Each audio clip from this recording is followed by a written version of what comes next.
Dollar. दोस्तों, ये शब्द सुनकर हर किसी के मन में खुशी के फुवारे उछलने लगते हैं, क्योंकि भाई ये शब्द है ही इतना खास। ये शब्द ही सालों से पूरी दुनिया पर राज करता आ रहा है। ये डॉलर ही है जो दुनिया की इकोनॉमी और मार्केट के डायरेक्शंस को तय करता है। वही डॉलर जो ग्लोबल मार्केट का दादा है, मगर यही डॉलर अगर रुपए के नीचे आएगा तो जी हाँ, अगर रुपया डॉलर से बड़ा हो जाए तो क्या होगा? क्या असर पड़ेगा हमारी रोजमर्रा की जिंदगी पर, और ये सौदे का फायदा होगा या घाटे का? आखिर रुपया कमजोर, डॉलर मजबूत कैसे हुआ और क्यों बढ़ रही है कीमत डॉलर की? वैसे क्या प्लान है हमारे मोदी जी का इंडियन करेंसी को लेकर? अरे ज्यादा सोचने की जरूरत नहीं है भाई लोग, आज हम इन सभी सवालों के बारे में फुल चर्चा करने वाले हैं। आगे बढ़ने से पहले अगर आप हमारे चैनल फर्स्ट परसेप्शन पर पहली बार आए हैं तो इसे अभी सब्सक्राइब कर लें, क्योंकि यहाँ पर हम आपके लिए इसी तरह के नॉलेजेबल और इंटरेस्टिंग वीडियोस लाते रहते हैं। सो दोस्तों, सबसे पहले हम जरा इतिहास पर गौर फरमाते हैं, क्योंकि अक्सर सुना जाता है कि जब भारत आजाद हुआ यानी 15 अगस्त 1947 को,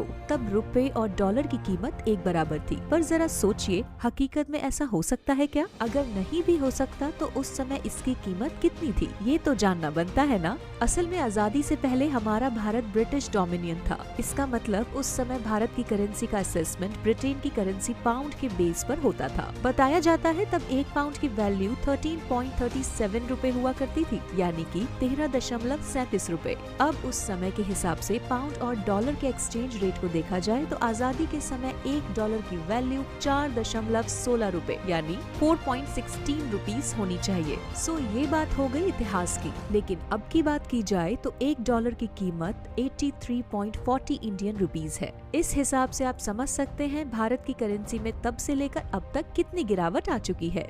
यहाँ एक सवाल जरूर आ रहा होगा कि आखिर डॉलर और रुपए के बीच रिश्ता कैसे बना, इसका क्या इतिहास है? तो हम आपको बता दें, ये तालमेल 1944 से शुरू हुआ था। असल में मनी एक्सचेंज करने वाली पुरानी बड़ी कंपनी थॉमस कुक इंडिया के मुताबिक डॉलर और बाकी करेंसी के बीच साल 1944 को ब्रिटन वुड्स एग्रीमेंट पास किया गया था, और इसके चलते दुनिया के सभी देशों की करेंसी की एक्सचेंज रेट का एक सिस्टम फाइनल कर दिया गया। और इसी वजह से डॉलर और रुपए कभी बराबर ही नहीं रहे, क्योंकि भारत की आजादी इस एग्रीमेंट के बाद ही मिली थी, जिसके चलते भारत को भी इंटरनेशनल सिस्टम को अपनाना पड़ा। इस तरह रुपए की वैल्यू भी बदल गई। खैर, यहाँ लगे हाथ हम एक सवाल के बारे में भी चर्चा कर लेते हैं, जो आज हर किसी के मन में है। वो ये कि डॉलर की कीमत क्यों बढ़ती जा रही है, इसकी क्या वजह है? तो जनाब, हम आपको बता दें, जब इन्वेस्टर डॉलर खरीदने के लिए दूसरी करेंसी का यूज करते हैं तो उस करेंसी की कीमत गिरती है, और इस समय पर इन्वेस्टर डॉलर खरीदना चाहते हैं। और इसकी एक वजह ये भी है कि यूएस इकोनॉमी बहुत बड़ी है और इसे सेफ जगह समझा जाता है, और यही वजह है डॉलर की कीमत बढ़ने की। सो दोस्तों, यहाँ तक तो बात हो गई कुछ इतिहास की और कुछ जरूरी बातों की।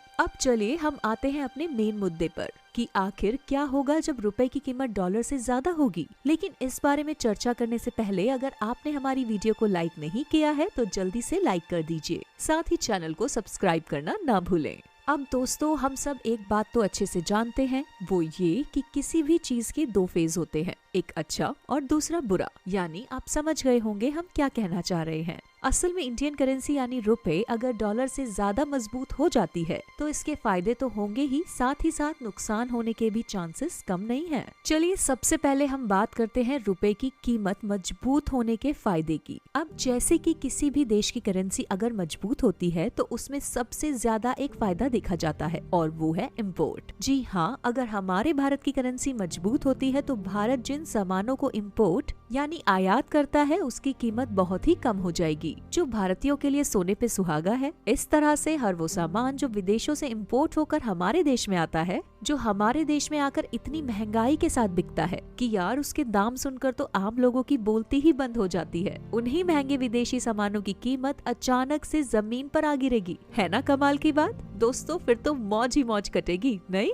चलिए आपको एक एग्जाम्पल के साथ समझाते हैं। चलिए किसी एक्सपेंसिव चीज की बात कर लेते हैं, जैसे आपका कोई फेवरेट फोन, अरे एप्पल ही ले लीजिए, जिसकी कीमत 80,000 रुपए मान लेते हैं। अब अमेरिकी डॉलर के हिसाब से इसकी कीमत 1,000 डॉलर होती है, क्यों? है ना? और अगर सोचिए हमारे भारत की करेंसी यानी रुपए भी डॉलर के बराबर हो जाए तो अब तक जो 80,000 जैसे बड़े अमाउंट को देखकर आपको ये सपना लग रहा था, वही आईफोन आप 1,000 रुपए में ले सकते हैं। क्यों? है ना कमाल की बात? वेल, ये तो एक छोटा सा एग्जाम्पल था। फोन के अलावा भी बहुत सी ऐसी विदेशी चीजें हैं जो आज के समय में इंडियन मार्केट में सबसे महंगे दामों में बिकती हैं। उन सब की कीमत घट जाएगी। इसके अलावा भी बहुत से फायदे हैं, जैसे क्रूड ऑयल ही ले लीजिए, यानी कच्चा तेल, जिसे इम्पोर्ट करने के लिए भारत डॉलर में पेमेंट करता है। और अगर देश का रुपया डॉलर के बराबर आ जाता है तो भारत के लिए कच्चे तेल की कीमत भी कम हो जाएगी। इसके साथ ही हमारे देश में ट्रांसपोर्ट में भी बदलाव देखा जाएगा। जी हाँ, ट्रांसपोर्ट भी सस्ता हो जाएगा और इसी तरह से किसी सामान को एक जगह से दूसरी जगह तक लाने ले जाने में जो खर्चा होता था वो भी कम हो जाएगा। इन सब के साथ यहाँ सबसे बड़ी बात महंगाई भी कम हो जाएगी। इसके अलावा दोस्तों सबसे बड़ी बात डिपेंडेंसी कम हो जाएगी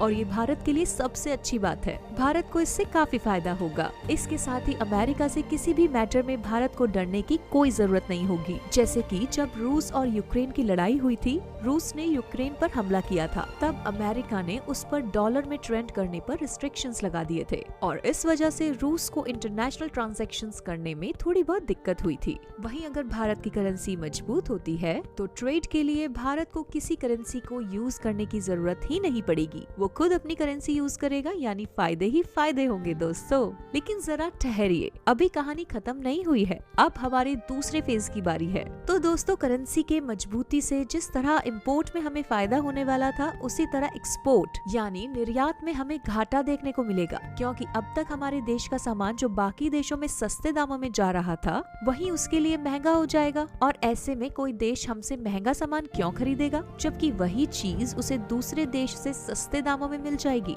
तो यार, ये फायदे का सौदा तो नहीं होगा। इसके अलावा बेरोजगारी देखने को मिलेगी, जैसे कि आज के समय में हमारे देश में विदेशी कंपनियों को सस्ते एम्प्लॉयज मिल जाते हैं, लेकिन अगर ₹1 $1 के बराबर होता है तो जनाब, इन विदेशी कंपनियों के लिए तो इंडियन लेबर कास्ट बढ़ जाएगी ना, और ऐसे उन्हें नुकसान होने लगेगा। जिसके बाद क्या होना है कि कंपनी अपना बोरिया बिस्तर लेकर चलती बनेगी भाई साहब। इस तरह से दोस्तों, फायदे के साथ साथ कई नुकसान भी हमें देखने को मिलेंगे। वेल, अब तक दोस्तों डॉलर करेंसी के मामले में राज कर रहा था, लेकिन डॉलर की दादागिरी अब जाती हुई नजर आ रही है, क्योंकि हमारे मोदी जी ने ऐसा प्लान बनाया है जिसे जानकर अमेरिका से लेकर चीन तक में खलबली मच गई है। असल में जिस तरह ग्लोबल रिसेशन को मात देते हुए भारत दुनिया की 5वीं बड़ी अर्थव्यवस्था बन चुका है, उसी तरह मोदी जी का प्लान है कि रुपए को डॉलर का कॉम्पिटिटर बनाना है। और अगर मोदी जी का ये प्लान सक्सेस हुआ तो जल्द ही रुपए को डॉलर का ऑप्शन बनते हुए देखा जा सकेगा। वैसे ये तो हम सब जानते हैं कि मोदी जी की हर बात में सीक्रेट प्लानिंग होती है,